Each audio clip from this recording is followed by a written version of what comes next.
아마 개복치를 모르시는 분은 없을 겁니다. 한때 우리나라에선 게임을 통해 유리 멘탈을 지닌 생물로 유명세를 타기도 했죠. 물론 이런 것들은 과학적으론 전혀 근거 없는 얘기입니다. 그런데 한 가지 확실한 건 개복치는 그 생김새만으로도 흥미로운 생물이란 사실입니다. 먼저 이들은 모름지기 물고기라면 필히 지녀야 할 꼬리 지느러미가 없죠. 보통 어류의 몸 구조를 보면 이렇게 머리, 몸통, 꼬리, 그리고 꼬리 지느러미로 나뉘는 반면 개복치는 머리, 몸통, 꼬리가 거의 전부입니다. 꼬리 뒤쪽으로 이어진 기관이 꼬리 지느러미가 변형된 게 아니냐 생각할 수 있지만 이건 방향 지느러미로 기원 자체도 꼬리 지느러미가 아닙니다. 여기 뼈대 구조를 보면 알 수 있듯 꼬리 뒤쪽에 위치한 방향 지느러미는 등 지느러미와 뒷 지느러미의 일부가 변형된 것이죠. 그리고 보시다시피 이들의 등과 뒷 지느러미는 보통의 물고기들 것보다 훨씬 큰데 덕분에 개복치는 꼬리 지느러미가 없어도 이 두 지느러미를 이용해 앞으로 나아가고 좌우 균형을 잡기도 하죠. 마치 펭귄을 90도 돌린 것과 비슷합니다. 개복치 지느러미의 형태와 위치는 꽤 어설퍼 보이지만 그렇다고 해서 이들의 헤엄 속도가 느린 건 아닌데요. 개복치는 평균 시속 2.2km로 헤엄칠 수 있기 때문에 몸무게에 비해 그다지 느리다고는 볼 수 없죠. 그런데 지느러미와 더불어 한 가지 또 신기한 사실은 개복치는 부레가 없다는 겁니다.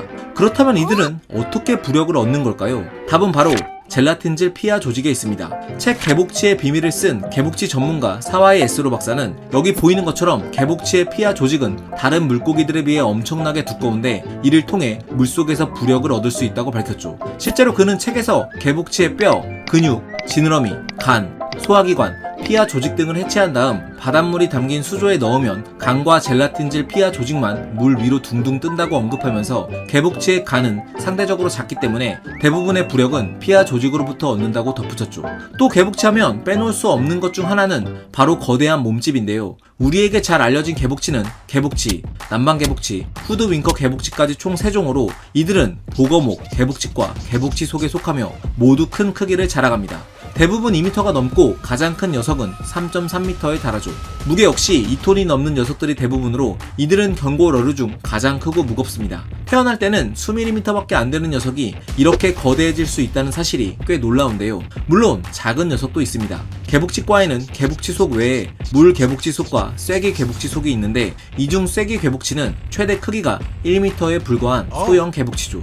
그런데 여기서 좀 신기한 점이 있습니다. 바로 개복치가 보거목에 속한다는 사실, 즉 우리에게 친숙한 보거와 가깝다는 건데요. 실제로 둘 다 배에 지느러미가 퇴화됐으며 아가미 구멍이 작다는 점에서 형태학적으로 비슷하죠. 실제로 개복치는 약 8천만 년 전 가시복과에서 분기돼 나온 것으로 추정되는데 사와이 에스로 박사는 자신의 책에서 가시복의 모습을 조금만 변형시키면 개복치의 형태가 된다면서 이 둘이 공통조상을 두고 있을 가능성이 높다고 밝혔습니다.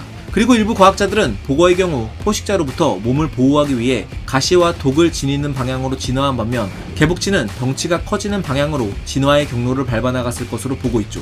하지만 아직 이들의 중간 단계 화석이 발견되지는 않아서 완전히 정설로 받아들여지는 건 아닙니다.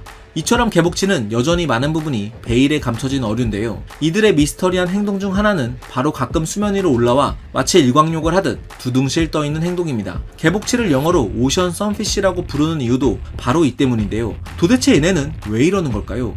지난 2012년 미나미 산림꾼 자연센터의 생물학자인 타쿠조 아베 박사는 개복치의 이 행동이 기생충 제거를 위해서라는 논문을 발표했죠. 그는 개복치 몸에서는 펜넬라라는 기생충을 흔히 볼 수 있는데 이들이 바다 위로 떠올랐을 때 검은 등 알바트로스 떼가 접근하는 것을 관찰했습니다. 그리고 잠시 뒤 사진에서처럼 알바트로스들이 이들의 몸에서 기생충을 떼어내 먹는 것을 확인했죠. 즉 이 둘은 공생관계를 맺고 있었던 셈입니다.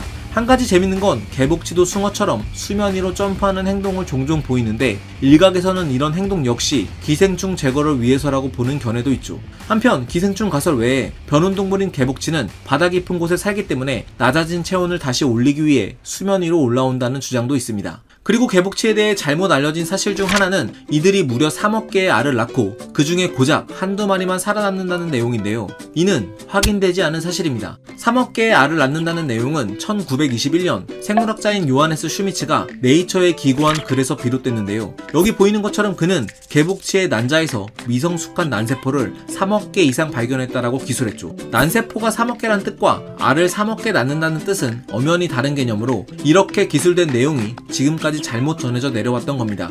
실제로는 이들이 자연 상태에서 몇 개의 알을 낳고 또 치어의 생존율이 얼마나 되는지는 아직도 알려진 바가 없죠. 너무나도 유명하지만 너무나도 밝혀진 게 없는 개복치. 이런 묘한 비밀들이 개복치를 더욱 매력적으로 만들어주는 게 아닐까요? 과학은 세상을 보는 창, 지금까지 과학 드림이었습니다. 감사합니다.